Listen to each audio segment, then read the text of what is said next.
ये है दिल्ली दर्पण।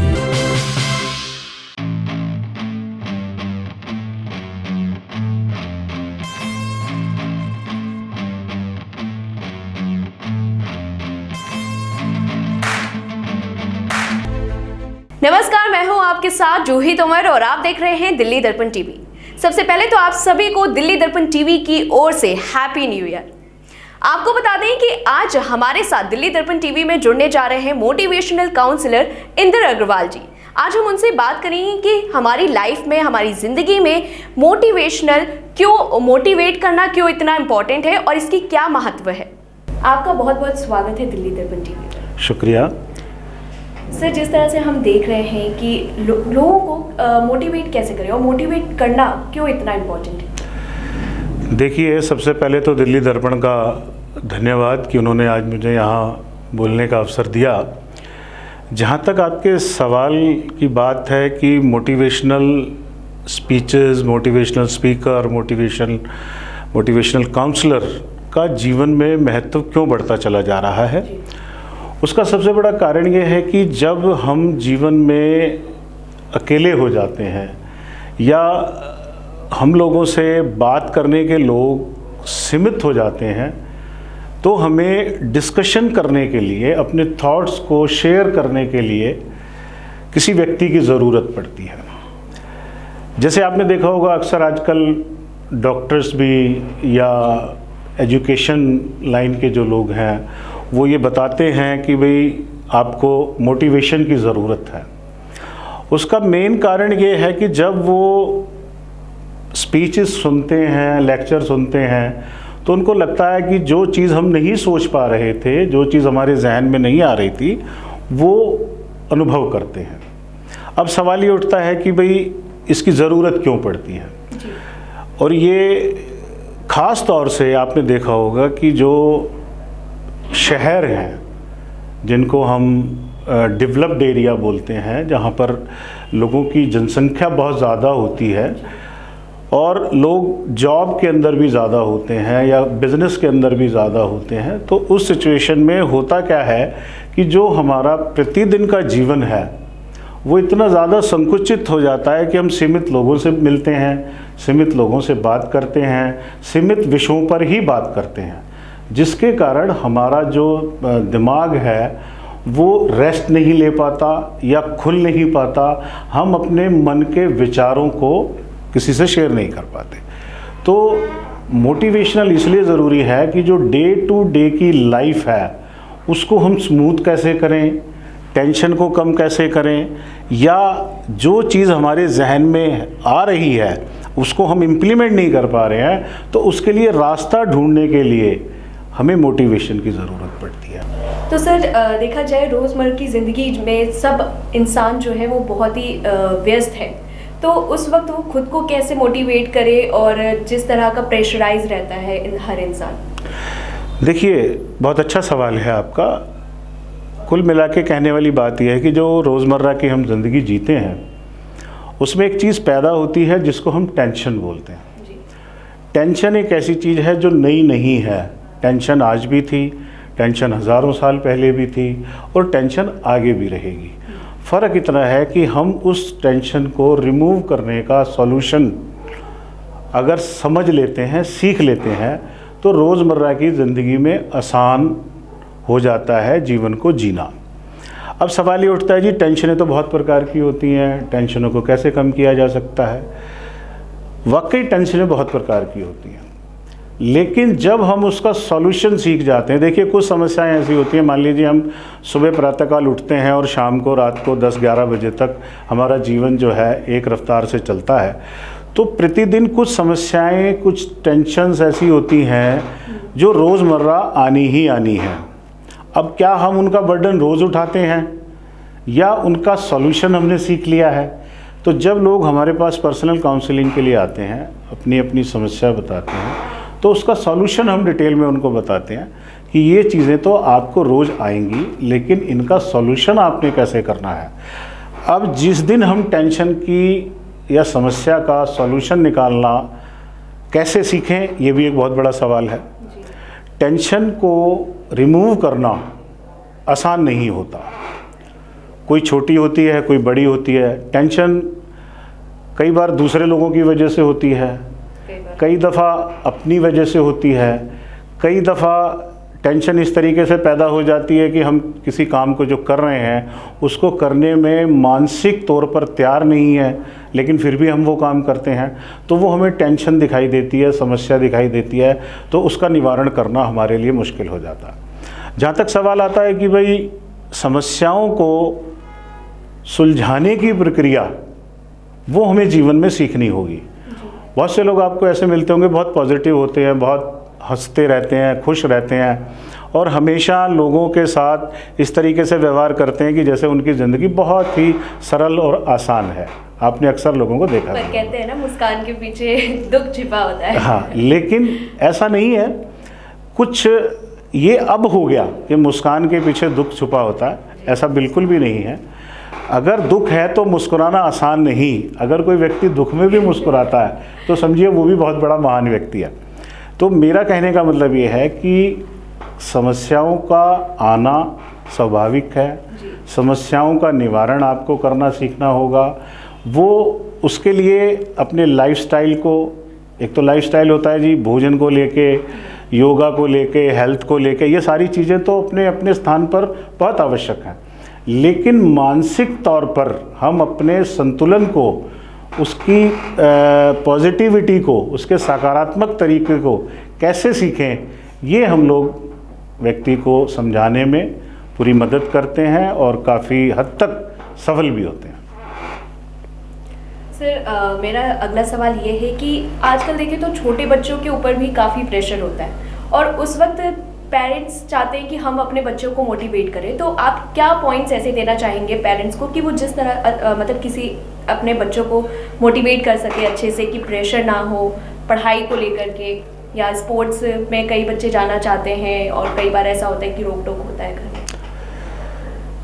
देखिए जूही जी, बात ऐसी है कि ये एक बहुत बड़ा विषय है जी, और पूरे भारत का बहुत तेज़ी से ये विषय बढ़ भी रहा है। इसका कारण जानने की ज़रूरत है। आपने सुना होगा पहले ज़माने में 10 बच्चे होते थे, 12 बच्चे होते थे, 8 बच्चे होते थे, लेकिन माँ बाप फिर भी टेंशन में नहीं आते थे। उसका कारण था कि उन बच्चों को आयु के हिसाब से ट्रीट किया जाता था। मैं ये नहीं कह रहा कि आजकल के माँ बाप बच्चों को एज के हिसाब से ट्रीट नहीं करते, लेकिन कहने का मेरा तात्पर्य ये है, एज ए मोटिवेटर मैं आपको ये बताना चाहता हूँ कि जब हम किसी चीज़ को समय से पहले और क्षमता से ज़्यादा स्वीकार करने की कोशिश करेंगे तो इस तरह की समस्याएं पैदा होंगी।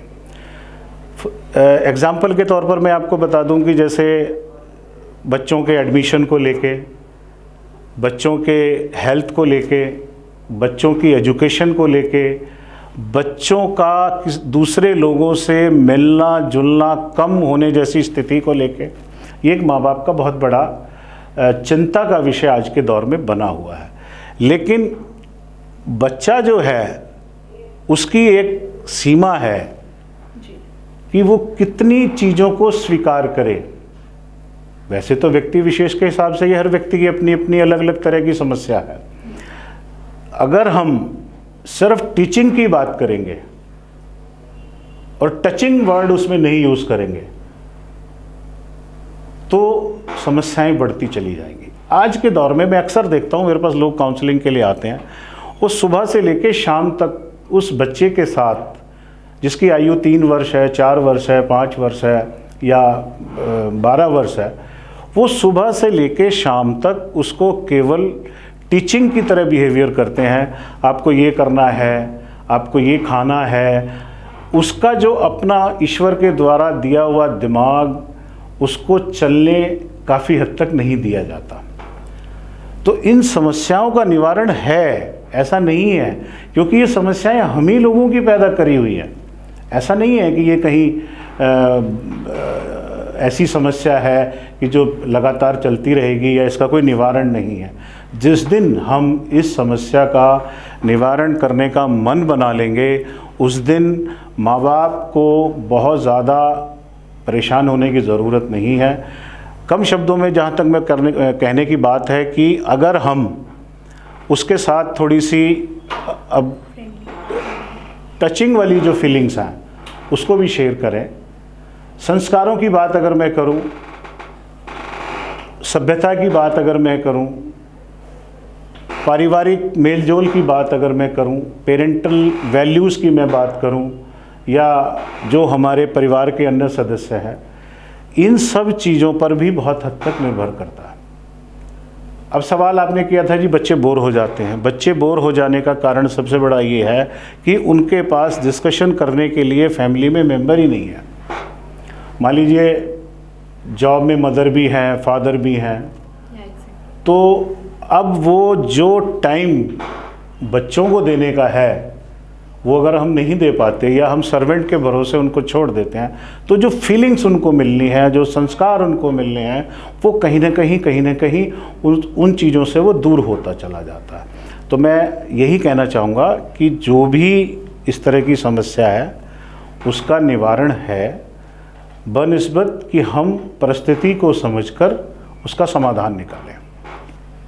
सर, जैसा कि अभी आपने कहा कि कई बच्चे आते हैं आपके पास, तो आपने किस तरह के केसेस देखे हैं कि बच्चा किस तरह से ज़्यादातर प्रेशराइज्ड, मतलब किस तरह के केसेस आए सामने? जी देखिए, क्या होता है कि जैसे काउंसलिंग के लिए लोग हमारे पास आते हैं तो उसमें अधिकांश केसेस में क्या होता है, कॉपी पेस्ट होता है। जैसे हम कंप्यूटर में से कॉपी पेस्ट कर देते हैं कि अगर मेरे बच्चे के 90% नहीं आते या 95% नहीं आते तो मुझे ऐसा लगता है कि जैसे मेरा बच्चा पढ़ता ही नहीं है।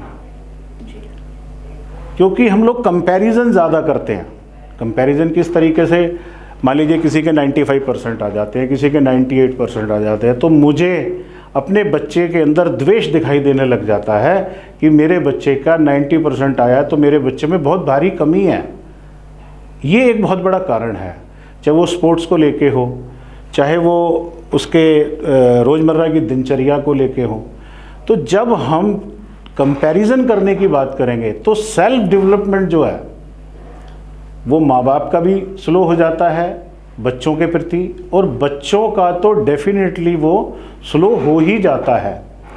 क्योंकि डिस्करेज करना, इनक्रेज करना, ये दोनों अपने आप में एक मैटर रखते हैं। जब हम किसी से कंपैरिजन, जैसे कई दफ़ा मैं देखता हूँ बहुत से लोग कहते हैं तुम्हारे बस की कुछ नहीं है, देखो फलाने का बच्चा इतनी आगे निकल गया।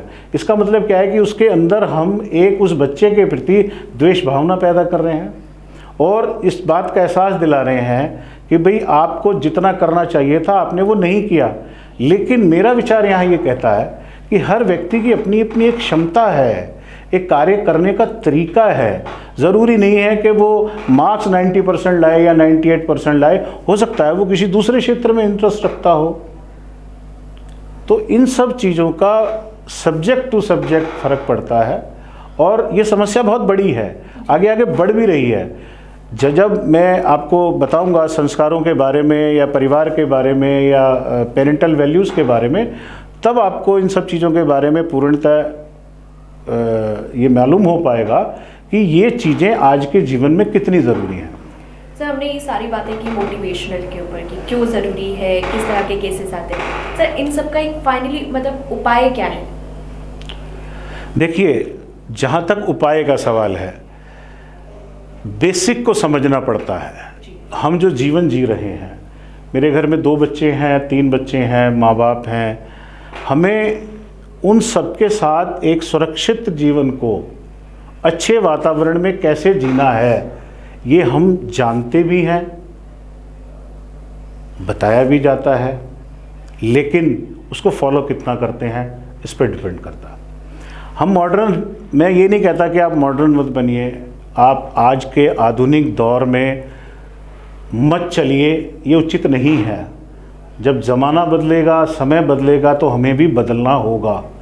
लेकिन हम गलती जो सबसे बड़ी करते हैं वो गलती ये करते हैं कि जब हम आगे बढ़ते हैं तो हम पीछे का सारा सब कुछ छोड़ते चले जाते हैं।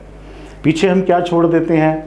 जैसे हमारे संस्कार, हमारी संस्कृति, हम जिस भी समुदाय से जुड़े हैं, जिस भी धर्म से जुड़े हैं, जिस भी भाव और भावना से जुड़े हैं, हम उनको पूर्णतः छोड़ देते हैं। जब हम उनको छोड़ देंगे तो आगे की चीज़ों को स्वीकार करने में हमें दिक्कतें आती हैं। कैसे? मान लीजिए मैं कोई भी काम करता हूँ, फॉर एग्ज़ाम्पल, अगर मेरे पास पिछला अनुभव है तो मेरे लिए अगला काम करना आसान होगा, अच्छे बुरे का ज्ञान मेरे लिए आसान हो जाएगा। लेकिन मैं ये चाहूँ कि मैं पिछला सब कुछ छोड़कर आगे परिवर्तित हो जाऊँ, वो रास्ता थोड़ा कठिन हो जाता है। लाइफ में माँ बाप की भी ज़रूरत है, माँ बाप की भी ज़रूरत है, संस्कारों की भी ज़रूरत है, संस्कृति की भी ज़रूरत है, हमारी सभ्यता की भी ज़रूरत है, हमारे देश के और सभी चीज़ों की जानकारी जो है वो हमें एक पहचान देती है, वो हमारे अंदर एक ताकत देती है। तो सबसे पहले ये बताने का अर्थ ये है कि क्या हम कुछ पाने के लिए कुछ छोड़ के तो नहीं आ रहे। अगर छोड़ के आ रहे हैं तो अगला पाना हमारे लिए बहुत मुश्किल हो जाता है। सर, अब देखा जाए तो देश में सबसे बड़ी जो चुनौती है वो है कोरोना। और कोरोना के वक्त एक साल हमने अपने आप को घर पर रखा, बंद रखा। उस वक्त भी कई बच्चे डिप्रेस्ड हो गए और अब फिर ये एक चुनौती आ रही है ओमिक्रॉन कोरोना, जिसका आप देख रहे हैं कि लगातार केसेस बढ़ रहे हैं। इसमें फिर अब ऐसी जो है देखा जा रहा है कि फिर से लॉकडाउन हो जाएगा, फिर बच्चे फिर से वही डिप्रेशन। तो उस वक्त अपने जो बच्चे हैं वो खुद को कैसे मोटिवेट और एकदम फ्रेश रखें ताकि मतलब उन्हें प्रेशराइज ना हो। देखिए जूही जी, आपका बहुत अच्छा सवाल है। अभी जो लॉकडाउन का दौर चल रहा है या शुरू हो गया, या कोरोना का काल जिसे हम कहते हैं, वो एक तरह से आरंभ हो चुका है। ये तीसरा काल है जिसे हम सामना करने के लिए तैयार हैं। सबसे बड़ी बात यह है कि भाई जब भी कोई चीज़ हमारे जीवन में पहली बार आती है तो वो हमारे लिए बहुत बड़ा भय होती है। हमने वो दौर भी देखा, उसके बाद दूसरा दौर आया, उसको भी हमने देखा, और वो तो इतना ज़्यादा भयानक था कि मैं समझता हूँ कि शायद ही जीवन में कभी दूसरा इतना भयानक समय देखना पड़ेगा। अब सवाल ये उठता है कि भाई हम अपने आप को तैयार कैसे करें। देखिए, पहला दौर हमने देखा, दूसरा दौर हमने देखा, अब तीसरे की तरफ हम जाने के लिए तैयार हैं। अब हम इस चीज़ के अनुभवी हो चुके हैं कि हमें इस काल से कैसे लड़ना है। लेकिन अगर हम अपने आप को बदलने का प्रयास नहीं करेंगे तो काल तो जीवन में आते ही रहेंगे। आज ये कोरोना के नाम से है, उससे पहले कोरोना के नाम से था, आज ओमिक्रॉन के नाम से हो गया, डेल्टा के नाम से हो गया। तो ये क्या है, नाम बदलते रहेंगे लेकिन काल कहीं ना कहीं किसी न किसी रूप में हमारे जीवन में आते रहेंगे। हमें सेल्फ मोटिवेट होना पड़ेगा। इसको सामना करने के लिए अपने आप को शारीरिक और मानसिक तौर पर तैयार करना पड़ेगा। केवल डरना इसका इलाज नहीं है, इससे भयभीत होना इसका इलाज नहीं है। स्वयं की सुरक्षा करना इसका सबसे बड़ा इलाज है। आज आप देखते हो समाचारों पत्रों में, सोशल मीडिया पर, इलेक्ट्रॉनिक मीडिया पर समाचारों की भरमार होती है, बेहिसाब होती है। जब कोरोना काल शुरू हो जाता है, पूर्णतः शुरू हो जाता है, लॉकडाउन लगने जैसी परिस्थितियां पैदा हो जाती हैं, तो समाचार में ऐसा नहीं है कि मैं किसी मीडिया की या माध्यम की निंदा कर रहा हूं, लेकिन हम जिस प्रकार की चीज़ों को ज़रूरत से ज़्यादा ग्रहण करेंगे, देखेंगे, सुनेंगे, समझने की कोशिश करेंगे एक ही चीज़ को बार बार, तो वो हमारे अंदर भय जैसी चीज़ को पैदा करता है। कहने का तात्पर्य ये है, काल आते रहेंगे, जाते रहेंगे। हमें अपने आप को मानसिक तौर पर, शारीरिक तौर पर मजबूत बनाने के लिए दवाइयों के साथ साथ जो उसकी नियम है, सरकार भी बताती है, डॉक्टर्स भी बताते हैं, हर क्षेत्र से हम लोग सुनते हैं, समझते हैं, उनका पालन भी करना होगा। और सबसे बड़ी बात कि हमें अपनी सोचने की क्षमता को इतना मजबूत रखना होगा कि हम उसको ये महसूस करें कि भाई ये जो चीज़ आ रही है, इसका हमें सामना कैसे करना है। घबराना नहीं है, बहुत ज़्यादा किसी चीज़ को लेकर भयभीत नहीं होना है। दूसरी बात, जो लोग नेगेटिव विचारधारा के होते हैं, बहुत से लोग होते हैं, हर आदमी की सोच विचार अलग अलग होते हैं। जो लोग आपको लगता है कि भाई ये थोड़ी नकारात्मक सोच रखते हैं, नेगेटिव सोच रखते हैं, या किसी भी चीज़ को लेकर बहुत ज़्यादा सोचने लग जाते हैं, कोशिश करिए ऐसे लोगों से कम आप बात करें, कम से कम संपर्क करें। और जो सकारात्मक सोच रखते हैं, आपने देखा होगा पिछले कोरोना काल में बहुत से लोगों ने सेवाओं के रूप में बहुत सारे काम किए। हॉस्पिटल के कर्मचारी भी, डॉक्टर भी, सरकारी कर्मचारी भी, स्कूलों की टीचर्स भी, पुलिस अधिकारी भी, फौज के अधिकारी भी, उन लोगों का एक बहुत बड़ा योगदान पिछले काल में रहा। लेकिन क्षति अवश्य हुई, लेकिन भारी मात्रा में नहीं हुई। उसका कारण क्या था कि वो एक सकारात्मक सोच, पॉजिटिविटी के साथ उस चीज़ का उन्होंने सामना किया, जिसका उदाहरण हमने देखा भी, महसूस भी किया। तो वही चीज़ हमें अपने अंदर भी पैदा करनी है, सुरक्षित भी रहना है, नियमों को भी मानना है, लेकिन बहुत ज़्यादा अपने आप को उस तरफ ले जाने की स्वयं कोशिश नहीं करनी। तो मैं समझता हूँ कि ये काल अपने आप अपनी गति से चला जाएगा। सर, हम लगातार मोटिवेशन की बात कर रहे हैं, तो क्यों ना आज के यूथ के लिए आप 2 मोटिवेशनल लाइन कहें। देखिए, जहाँ तक यूथ की बात है, यूथ हमारे देश का, पूरी दुनिया का भविष्य होता है। और ये जो बदलाव आते हैं, ये जो परिवर्तन आते हैं जीवन के अंदर, ये यूथ के द्वारा ही आते हैं। चाहे हम एजुकेशन फील्ड को लें, चाहे टेक्निकल फील्ड को लें, चाहे कला के क्षेत्र में अगर हम बात करें, लेकिन हमें हमेशा सकारात्मक रहना चाहिए और अपने आप को कभी भी कमज़ोर महसूस नहीं करना चाहिए। एक बहुत किसी ने कहा है कि सब कुछ तैयार है, सिर्फ हमें तैयार होना है। कहने का भाव ये है कि इस दुनिया में, इस संसार में आप जो चाहें कर सकते हैं, सिर्फ आपको मानसिक और शारीरिक तौर पर उसके लिए तैयार होना है। ज़माना आपका इंतज़ार कर रहा है, वक्त आपका इंतज़ार कर रहा है, हालात आपका इंतज़ार कर रहे हैं, लेकिन जब तक आप स्वयं आगे बढ़कर उन सब चीज़ों को स्वीकार नहीं करेंगे तो जीवन में सफलता देर से मिलती है।